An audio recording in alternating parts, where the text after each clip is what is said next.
16 nominations मिळाले आणि Zee चित्रगौरव जो की सगळ्यांचाच एक फेवरेट अवॉर्ड फंक्शन आहे, त्यामुळे आनंद आहे. Hoping for the best, fingers crossed.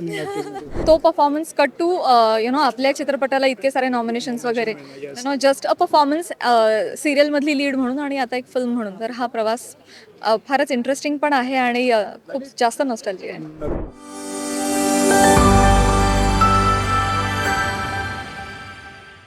नमस्कार, मी नितीन मोरे. लेट्सअप मराठीमध्ये तुमच्या सगळ्यांचं स्वागत करतोय. झी चित्रगौरव 2025 सोहळा आपल्या भेटीला येणार आहे. खरंच खूप सुंदर असा सोहळा रंगतसुद्धा आहे. या सोहळ्याच्या रेड कार्पेटवर खूप गोड असे कलाकार आपल्या भेटीला येत आहेत. खूप चांगले चांगले चित्रपट आपल्या भेटीला आले, ज्यामधून खूप सुंदर विषय आपल्यासमोर मांडण्यात आले. आणि याच सगळ्या सुंदर विषयामध्ये एक सुंदर चित्रपट आपल्या भेटीला आला होता, फुलवंती. त्याच फुलवंतीमधली फुलवंती माझ्यासोबत आहे, प्राजक्ता माळी माझ्यासोबत आहे. सगळ्यात आधी खूप गोड दिसतेस, साधी सिंपल साडी, पण तेच निखळ असं रूप आहे.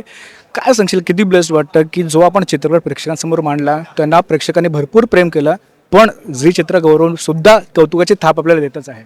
खूप बरं वाटतं, कष्टांचं चीज झाल्यासारखं वाटतं डेफिनेटली.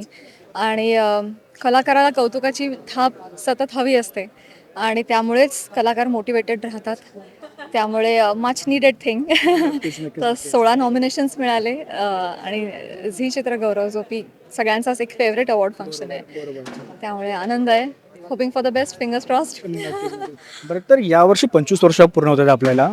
मला तर आठवतं की म्हणजे मी जेव्हा अल्फा गौरव होता तेव्हापासून मी बघतो हा सोहळा, आणि आत्ता झी गौरव बघतोय. नॉस्टॅल्जिया आहेत प्राजक्ता माळेसाठी, प्रेक्षक म्हणून सुद्धा आणि अभिनेत्री म्हणून सुद्धा. हो, डेफिनेटली नॉस्टॅल्जिया आहे. कारण जेव्हा 10-11 वर्षांपूर्वी जुळून येते रेशीमगाठी मालिका चालू होती झी मराठीवर, तेव्हा पहिल्यांदा मी झी चित्रगौरवमध्ये परफॉर्म केलं होतं. क्या बात आहे. सो मध्ये अनेक झाले परफॉर्मन्सेस, परंतु तो परफॉर्मन्स कट टू आपल्या चित्रपटाला इतके सारे नॉमिनेशन्स वगैरे, जस्ट अ परफॉर्मन्स सिरियलमधली लीड म्हणून आणि आता एक फिल्म म्हणून, तर हा प्रवास फारच इंटरेस्टिंग पण आहे आणि खूप जास्त नॉस्टॅल्जिया आहे. नक्कीच नक्कीच. बरं, तर एक कौतुक आहे की फुलवंतीला फक्त आणि फक्त सहाय्यक अभिनेता किंवा सर्वोत्कृष्ट अभिनेत्री म्हणून आहे, तर प्रत्येक कॅटेगरीमध्ये आपले नॉमिनेशन आहेत. म्हणजे सगळ्यात छोट्यातल्या छोट्या डिपार्टमेंटमध्ये सुद्धा नॉमिनेशन्स आहेत. किती भारी वाटते की चला बाबा, मी एकटीने माझ्या सगळ्या टीमला आहेत. आता जे होईल ते होईल, ती पुढची गोष्ट आहे, पण भाई आता आपल्याला मजा करायची आहे. डेफिनेटली मला त्यासाठीच आनंद आहे की सगळ्या टीमने खूप मेहनत घेतली आणि मग ते सिंगर्स असू देत, लिरिसिस्ट असू देत, ते वेशभूषा केशभूषा सगळंच, मेकअप वगैरे सेट डिझाईन पासून सगळ्याच टेक्निकल फिट, आणि त्यांनी खरंच खूप काही मेहनत घेतली आहे. कारण जेव्हा पिरियड फिल्म असते तेव्हा खूप रिसर्च लागतो प्रत्येक गोष्टीचा, आणि ही पेशवेकालीन फिल्म होती, त्यामुळे त्याच्यावर आणखी मेहनत होती. नुसतं रिसर्च महत्त्वाचं नाही, तर इम्प्लिमेंटेशन गिवन टाईममध्ये ते करणं, ह्या सगळ्याच गोष्टी खूप रिस्क टेकिंग पण असतात, खूप अवघड पण असतात.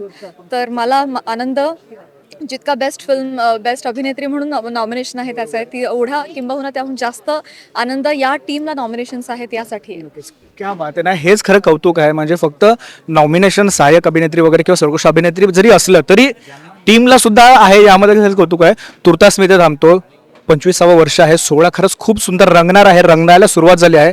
तोपर्यंत धन्यवाद आमच्यासोबत गप्पा मारल्याबद्दल, आणि तुझ्यासोबत तुझ्या संपूर्ण फुलवंतीच्या टीमला all the very best. Thank you. तुझ्या ऑल द बेस्टची गरज आहे. थँक्यू.